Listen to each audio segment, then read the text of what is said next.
women are far more secure in our business than the men are. I think getting two guys to do a film together would be damn hard because they're always comparing their biceps all the time. I think a lot more is made out about like women competing with each other. I think men compete far more. Try going to a gym. Right, nobody's interested in working out. They all are interested in checking out the other person, each other's bodies.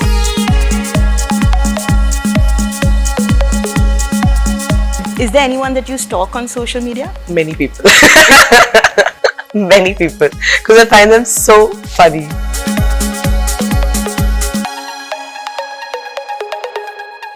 Thank you so much for talking to us, Huma, and welcome to ETimes. It's always such a pleasure talking to you. Thank you so much for having me here. Well, firstly, congratulations for Maharani too.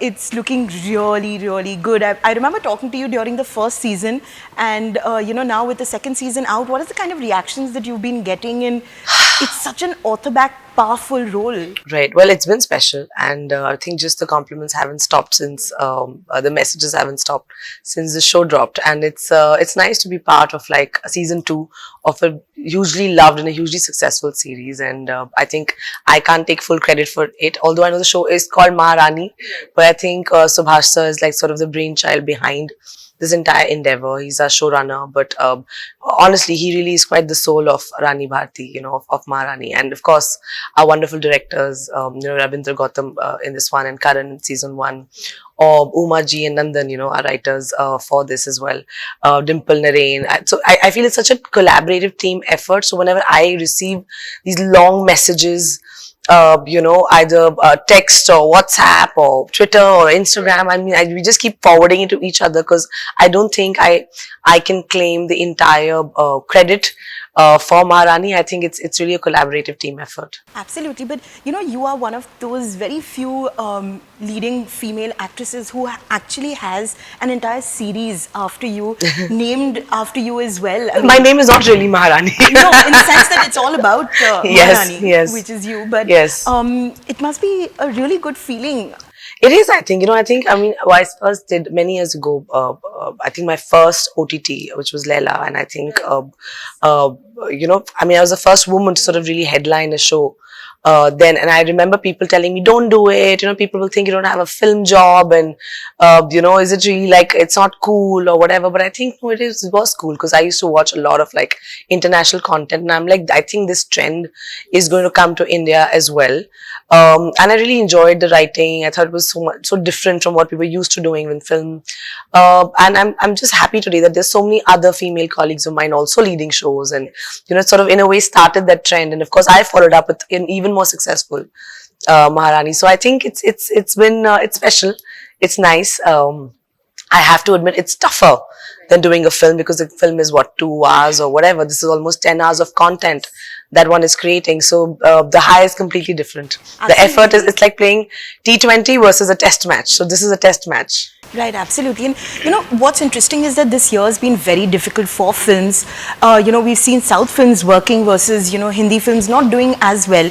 Do you think perhaps because there's so much variety on OTT platforms, people are experimenting with stories that, you know, films are not doing? I think we're in a bit of a transition phase, one would say. I mean, come on guys, you've just come out of a pandemic. Right. You know, and of course, some South films have done well, and they've been really good films, but very few, because a lot of South films are also not working, but nobody's really talking about them. Similarly, some Hindi films have not worked, you know, and I've said this before, I know, I feel like let's be a little more considerate and kind, because imagine these producers and filmmakers have actually waited through the pandemic years in trying to make sure that at least you get the experience of watching these films on the big screen. We don't know how these films got made, under what conditions and what pressures. A lot of these films haven't worked, but it doesn't mean that we have to start writing obituaries for the Hindi film industry. I feel, you know, we've been around for quite a while. I feel the magic of going to a screen and watching a movie on the, you know, big screen, I think that will never go away. Yes, there are options, but it's like saying I don't want to go out and have a meal because now I can always order in. You know, I think they're both very different experiences, right, and it really depends on your mood. Which experience you want to go for. Yeah, absolutely. Well, Huma, you know, recently I was talking to Sanjay Dutt, and he said in these days, you know, 2 actors don't want to share screen space anymore. But do you think it's different for actresses? Because, you know, you have a film, Double XL, Yes. with Sonakshi. Yes, and it's special. I mean, Sonakshi is a very, very dear friend. I mean, you know, it was so much fun just working with her. She's just, you know, I think when you're friends in life, in real life, and when you sort of get a chance to work together, that that comfort, that ease, that camaraderie just sort of flows into the film as well. And I think that's what really has happened with Double XL. But if I can say this without like sounding too cheeky, I think women are far more secure in our business than the men are. I think getting two guys to do a film together would be damn hard because they're always comparing their biceps all the time.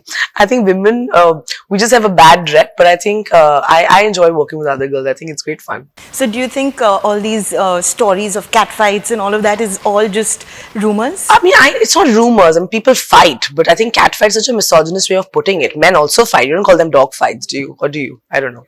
But exactly. So I'm just saying people fight and they don't get along, and it could be, and it's not about their gender. It's just that sometimes you just don't get along with somebody. But I think a lot more is made out about like women competing with each other. I think men compete far more. Try going to a gym. Right, absolutely. You know exactly Yes. what I'm talking about. Nobody's interested in working out. They all are interested in checking out the other other's person, bodies. each other's Yeah. bodies.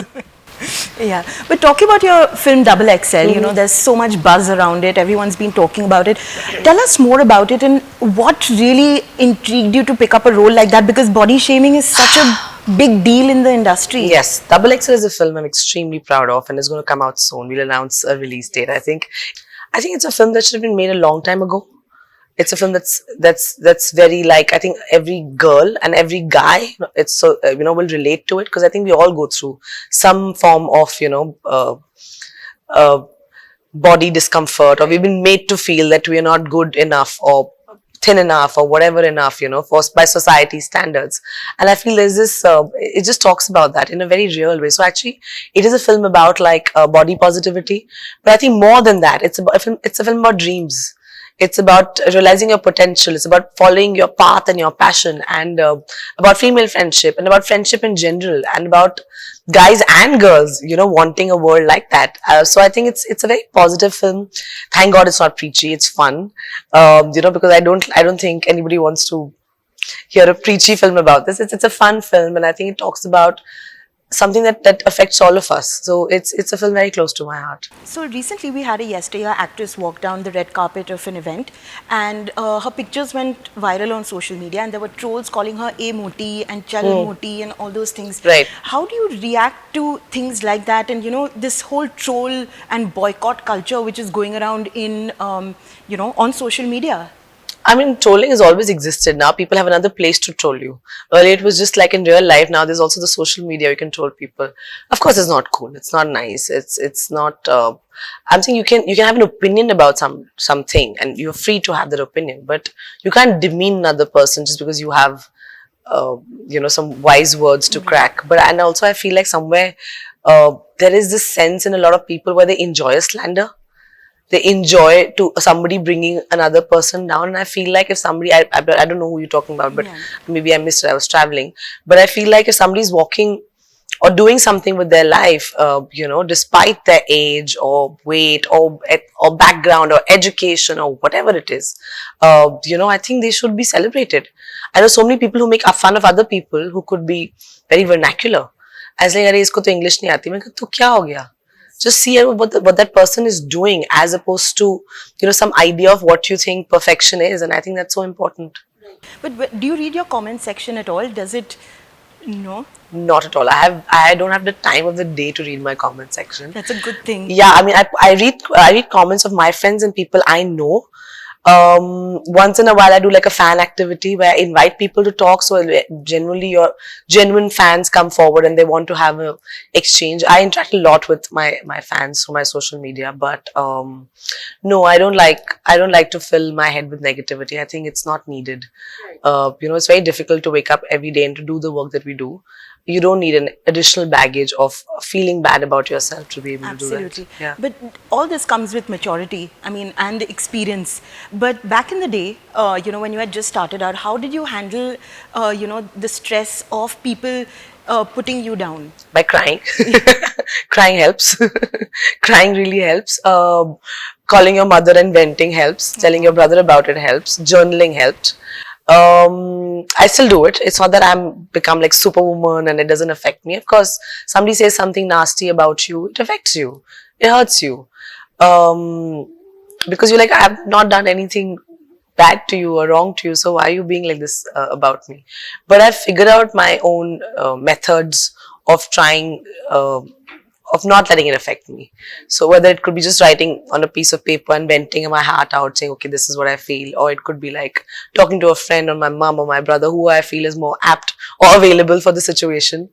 Yeah, that's what you gotta do, I guess. You gotta like self-soothe yourself, as they say. Well, nowadays we've seen actresses owning up to, their work, and we've also got people like Alia, who got married at the, peak of her career. She's Yeah. having a baby. Yeah. So did Sonam Kapoor, and I we've think seen it's so Kareena. cool. Everybody's having a baby and flaunting their baby bumps. I think it's so lovely. It's so Absolutely. lovely. Do you think it's now passé that women should not do this if they're in the film industry? 100%. In fact, why did I ever thought come into the question? Why was that even like a conversation? Because you are a human being and you want to have a life. You want to get married and have babies and live your life, and that's the human part of you. But there's also the artist part of you, which wants to act and wants to be part of the movie business. And why should they be a conflict in that? And I feel, and I've heard these regressive things, ki, oh, you're not desirable if you are married, or people don't look at you the same way, or if you have a child, then maybe you're not sexy enough. And I'm just like,